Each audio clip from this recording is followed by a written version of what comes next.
Hello everyone, recipe by সৃষ্টিতে আমি সৃষ্টি আপনাদের সবাইকে স্বাগতম। আপনারা সবাই কেমন আছেন? আশা করি অনেক ভালো আছেন। আরেকটি মজাদার রেসিপি নিয়ে চলে আসলাম আপনাদের সাথে। আজকে আমি আলু দিয়ে ইলিশ মাছের ঝোল, যারা নতুন রাঁধুনি, যারা সবেমাত্র নতুন রান্নাবান্না শুরু করেছেন মানে বিয়ের পর, তাদের খুব হেল্প হবে। কারণ খুব সাধারণভাবে, খুব সহজভাবেই আমি আজকে ইলিশ মাছের ঝোলটা রান্না করব আলু দিয়ে। তো আজকে আলু দিয়ে ইলিশ মাছের ঝোল রান্না করতে আমার যা যা লাগছে, আমি এখানে 4টা পিস নিয়েছি। আর নিয়েছি এখানে জিরা বাটা, আদা বাটা, পেঁয়াজ বাটা, এখানে কিছু পেঁয়াজ কুচি আর কাঁচামরিচ কুচি আছে, আর গোটা মরিচও রেখেছি, আর আলু। তো চলুন দেখে নিই যারা নতুন রাঁধুনি তারা বিশেষ করে কিভাবে রেসিপিটা তৈরি করছি।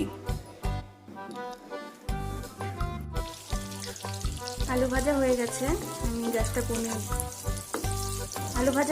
আমি গ্যাসটা কমিয়ে দিয়েছি। আমি এখন আলুগুলো তুলে নেব। মোটামুটি একটু ভেজে নিলাম।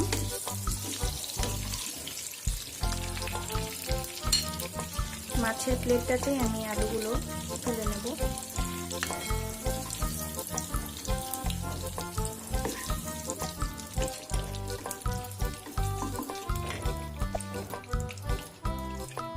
আমার মাছ ভাজা আর আলু ভাজা হয়ে গেছে।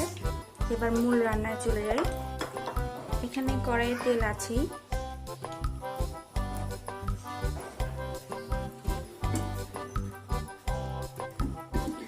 এই তেলেই রান্না হয়ে যাবে। এখানে আমি ফোড়ন হিসেবে দেব একটা গোটা তেজপাতা,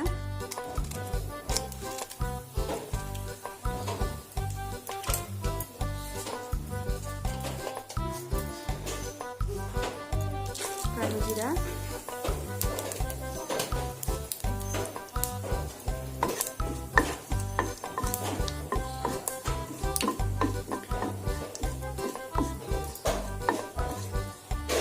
এটা ভাজা হয়ে গেলে একে একে আমি দিয়ে দেব কাঁচামরিচ আর পেঁয়াজ কুচি।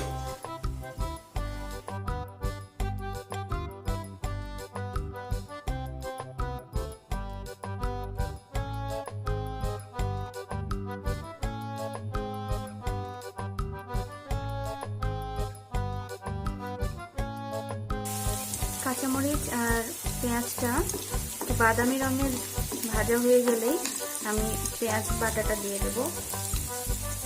পেঁয়াজটা ভাজা হয়ে গেছে, এবার আমি পেঁয়াজ বাটা দিয়ে দেব।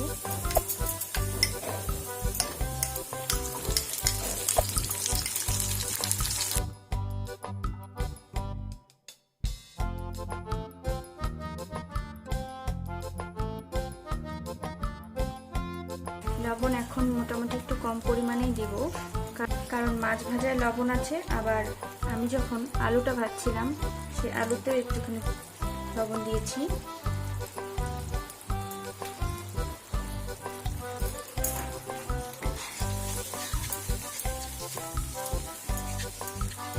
ভালো করে মিশিয়ে নিয়ে এরপরে দিয়ে দেব শুকনো মরিচের গুঁড়া। শুকনো মরিচের গুঁড়োটা আপনারা যেমন ঝাল পছন্দ করেন সেভাবেই দেবেন। আমি একটু কম ঝালই দিলাম। সব মশলা একসঙ্গে মিশিয়ে একটু ভালো করে কষিয়ে নিতে হবে। এরপরে আমি এখানে দিয়ে দেব জিরা বাটা আর আদা বাটা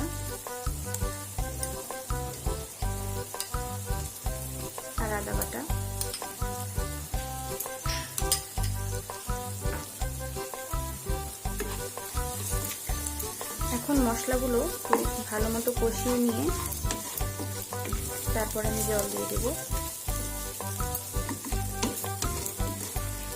খুব সহজ নিয়মে আমি আজকের রেসিপিটি করলাম। নতুন রাঁধুনি যারা, তাদের ভালো লাগবে।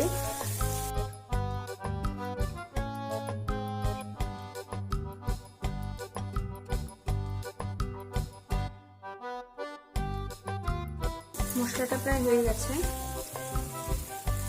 এবার আমি এখানে দিয়ে দেব যে আলুগুলো আমি ভেজে রেখেছি, সেই আলুগুলো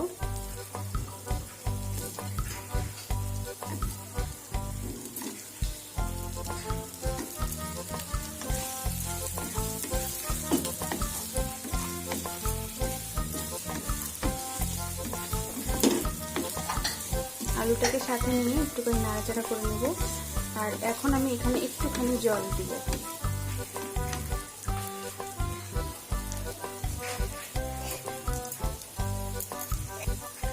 একটুখানি জল দিয়ে দেব।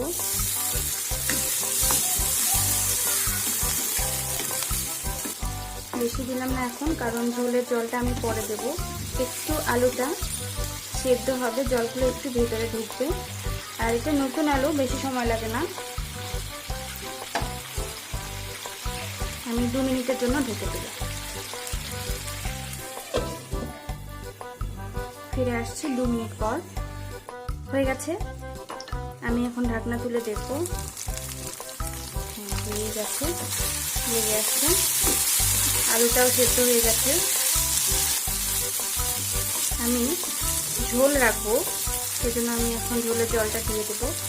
আমি বরাবরই যে কোনো রান্নায় গরম জল ব্যবহার করি, হালকা কুসুম গরম জল, কারণ রান্নাটা হচ্ছে গরম। আর যখন আমি জলটা দিয়ে দেব, তাহলে রান্নাটা কিন্তু একটু হলেও দমে যায়। সেই জন্য আমি সব রান্নাতে গরম জলটা ব্যবহার করি। পাতলা ঝোল রান্না করছি, তাই জলের পরিমাণটা বেশি।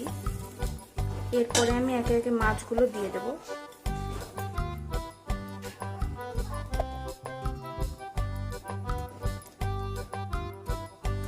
এই পাতলা ঝোলটা খেতে কিন্তু খুবই ভালো লাগে। আর দিয়ে দেব আমি কাঁচামরিচ, গোটা কাঁচামরিচ।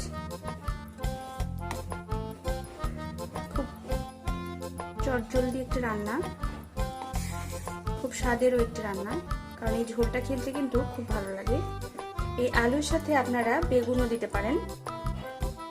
বেগুনি রঙের যে বেগুনটা আছে, লম্বা বেগুন, সেই বেগুনও ব্যবহার করতে পারেন। আমি এখন এটা ঢেকে প্রায় 5 মিনিট ফুটিয়ে নেব। ফিরে আসছি 5 মিনিট পর। ভিউয়ার্স, রান্না প্রায় হয়ে এসেছে। আমি ঢাকনাটা তুলে একটু দেখে নেব।